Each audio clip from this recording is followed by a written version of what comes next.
कृष्ण ने उचित ही किया कि स्त्रियों के गुण अलग से गिनाए और कहा कि अगर मुझे तुझे स्त्रियों में खोजना हो तो तू कीर्ति में, श्री में, वाक में, स्मृति में, मेधा में, धृति में और क्षमा में मुझे देख लेना। स्त्रियां इस लंबे परेशानी से पीड़ित होकर एक प्रतिक्रिया में उतर रही हैं और वो कोशिश कर रही हैं पुरुषों जैसा हो जाने की। वो बड़ी से बड़ी दुर्घटना है जो मनुष्य जाति के ऊपर घट सकती है। स्त्रियां कोशिश कर रही हैं पुरुष जैसा हो जाने की, कपड़े लत्तों से, व्यक्तित्व से, ढंग से, बात से। जो पुरुष को है व्यवस्था, वही उनको भी होनी चाहिए। भूल है उसमें, क्योंकि स्त्री का व्यक्तित्व बुनियादी रूप से अलग है।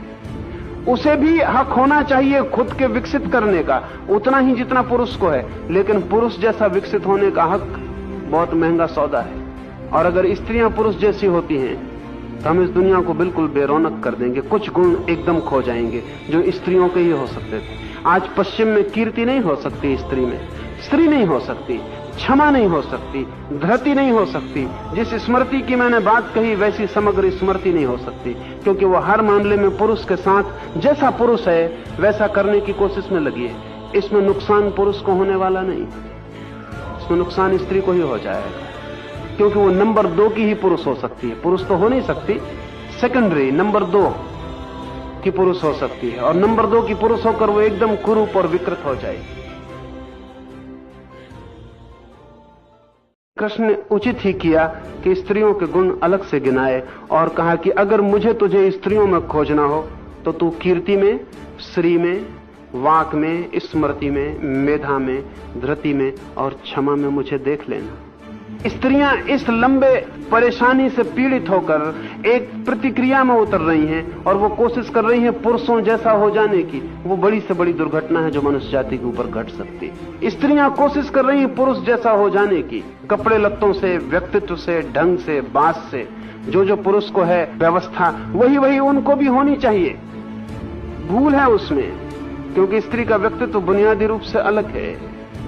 उसे भी हक होना चाहिए खुद के विकसित करने का, उतना ही जितना पुरुष को है। लेकिन पुरुष जैसा विकसित होने का हक बहुत महंगा सौदा है। और अगर स्त्रियां पुरुष जैसी होती हैं तो हम इस दुनिया को बिल्कुल बेरौनक कर देंगे। कुछ गुण एकदम खो जाएंगे जो स्त्रियों के ही हो सकते थे। आज पश्चिम में कीर्ति नहीं हो सकती, स्त्री में स्त्री नहीं हो सकती, क्षमा नहीं हो सकती, धृति नहीं हो सकती। जिस स्मृति की मैंने बात कही वैसी समग्र स्मृति नहीं हो सकती, क्योंकि वो हर मामले में पुरुष के साथ जैसा पुरुष है वैसा करने की कोशिश में लगी है। इसमें नुकसान पुरुष को होने वाला नहीं, इसमें नुकसान स्त्री को ही हो जाएगा, क्योंकि वो नंबर 2 की ही पुरुष हो सकती है। पुरुष तो हो नहीं सकती, सेकेंडरी नंबर 2 की पुरुष हो सकती है, और नंबर 2 की पुरुष होकर वो एकदम कुरूप और विकृत हो जाएगी।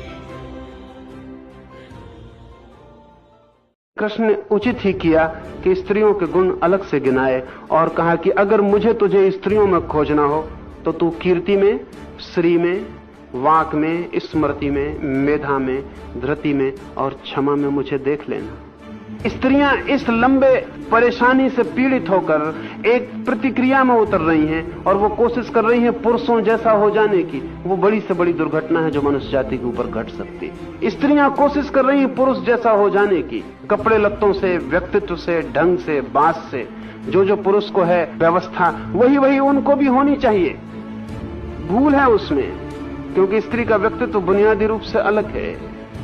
उसे भी हक होना चाहिए खुद के विकसित करने का, उतना ही जितना पुरुष को है। लेकिन पुरुष जैसा विकसित होने का हक बहुत महंगा सौदा है। और अगर स्त्रियां पुरुष जैसी होती हैं तो हम इस दुनिया को बिल्कुल बेरौनक कर देंगे। कुछ गुण एकदम खो जाएंगे जो स्त्रियों के ही हो सकते थे। आज पश्चिम में कीर्ति नहीं हो सकती, स्त्री में स्त्री नहीं हो सकती, क्षमा नहीं हो सकती, धृति नहीं हो सकती। जिस स्मृति की मैंने बात कही वैसी समग्र स्मृति नहीं हो सकती, क्योंकि वो हर मामले में पुरुष के साथ जैसा पुरुष है वैसा करने की कोशिश में लगी है। इसमें नुकसान पुरुष को होने वाला नहीं, इसमें नुकसान स्त्री को ही हो जाएगा, क्योंकि वो नंबर 2 की ही पुरुष हो सकती है। पुरुष तो हो नहीं सकती, सेकेंडरी नंबर 2 की पुरुष हो सकती है, और नंबर 2 की पुरुष होकर वो एकदम कुरूप और विकृत हो जाएगी।